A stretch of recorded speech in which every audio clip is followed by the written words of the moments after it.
मैंने सुहाग रात में अपनी पत्नी को तू करके बुलाया और मैंने उससे कहा था कि तू मुझे आप बुला, कभी भी करीब आने की कोशिश मत करना, क्योंकि वो एक पूरे कोयले का ड्रम थी।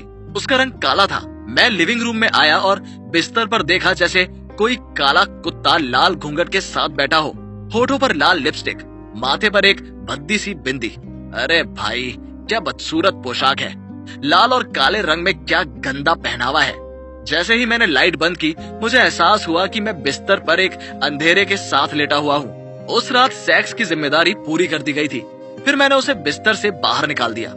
हम दहेज के खिलाफ थे कि वो अपने एक रिश्तेदार की बेटी को बिना दहेज के बहू बना लेंगे। बस इतना ही। हजारों अड़चनों के बावजूद मुझे अपने पिता की गरीब दोस्त की काली बेटी से शादी करनी पड़ी। कॉलेज के सेल्फी बॉय को मिली ऐसी पत्नी जो अब कभी अपनी पत्नी के साथ सेल्फी नहीं ले पाएगा। दोस्त मुझे अपनी पत्नी के साथ आने को अनुरोध करते थे, लेकिन मैं उसे नहीं ले जाता था। शर्म नाम की भी कोई चीज है कि नहीं। मैं देर रात घर लौटता था, वो तब तक भी जागती रहती थी, खाना परोस देती थी। मैं बात नहीं करता था। मैं कैसे कह सकता हूँ कि बार या डिस्को में एक से एक खूबसूरत लड़की को देखकर आप घर आओ और काले तार की तरह जिसकी बीवी हो उसे क्या पसंद करोगे।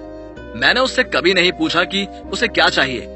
हर किसी के लिए घर पर कपड़े खरीदे जाते थे, सबके खाने के लिए खाना है और क्या चाहिए।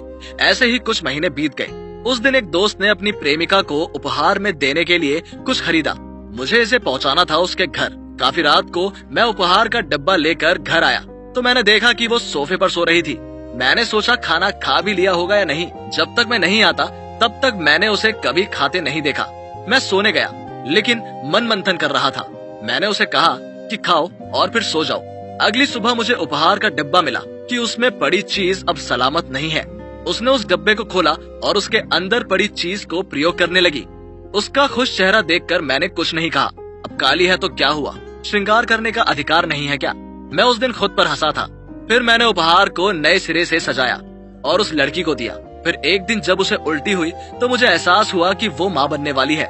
एक सर्दियों की दोपहर में मेरे माता पिता गाँव घूमने गए। वो और मैं घर पर थे। मैं उस रात जल्दी घर लौट आया क्योंकि घर बिल्कुल अकेला है। गांव की लड़की भूत से डर जाती है नहीं, कहा नहीं जा सकता। घर वापस आकर मैंने सुना कि खाना पका नहीं है, क्योंकि पूछने पर उसने कहा मुझे लगा कि तुम दोस्तों के साथ खाना खाओगे। मैंने कहा चलो तैयार हो जाओ, होटल में खाएंगे। वो नहीं जाना चाहती थी। मैं उसे अकेली घर में छोड़कर नहीं जाना चाहता था। आखिर हम दोनों बाहर आ गए। रात को शहर वो एक पलकों से देख रही थी।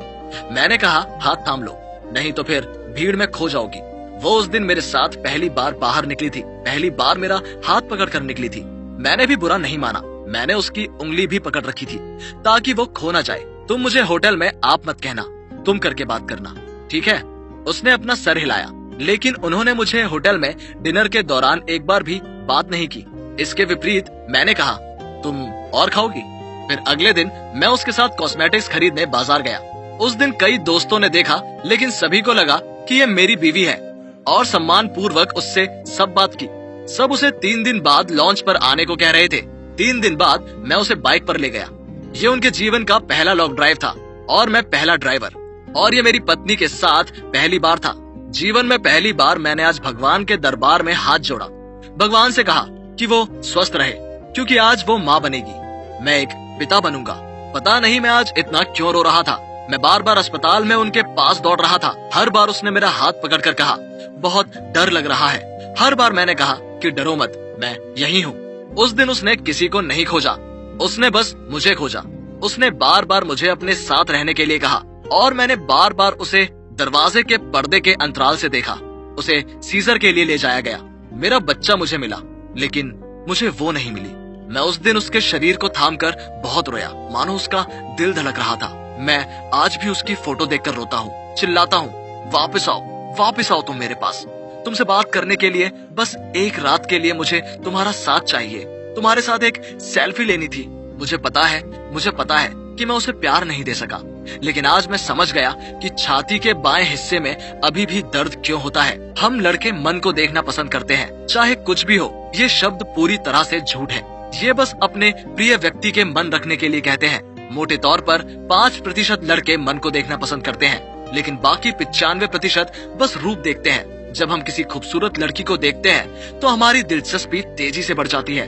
काली लड़कियों की बहुत जल्दी शादी नहीं होती है, हालांकि उनकी किस्मत में अंधा, लंगड़ा या कोई काला सा ही व्यक्ति होता है। काली लड़की के दुनिया में आते ही अभद्र भाषा में गाली गलौज और तिरस्कार होता है। खैर, आपने एक कहावत तो सुनी ही होगी, अगर लड़का काला है तो उसे एक खूबसूरत पत्नी मिलेगी। लेकिन काली लड़की को लेकर कोई कहावत नहीं बनी, केवल त्वचा का रंग ही हमारे लिए प्रमुख है। क्यों? अंदर सफेद मांस की क्या कोई कीमत नहीं है? ये दुनिया अधिक सभ्य होती जा रही है, लेकिन मानसिकता दिनों दिन खराब होती जा रही है। अंत में यही कहूंगा कि काली लड़की से भी प्यार करो, उन्हें ये कहकर दूर मत धकेलो कि वो काले रंग की हैं। अपने विचारों को बदलो, तभी समाज बदलेगा।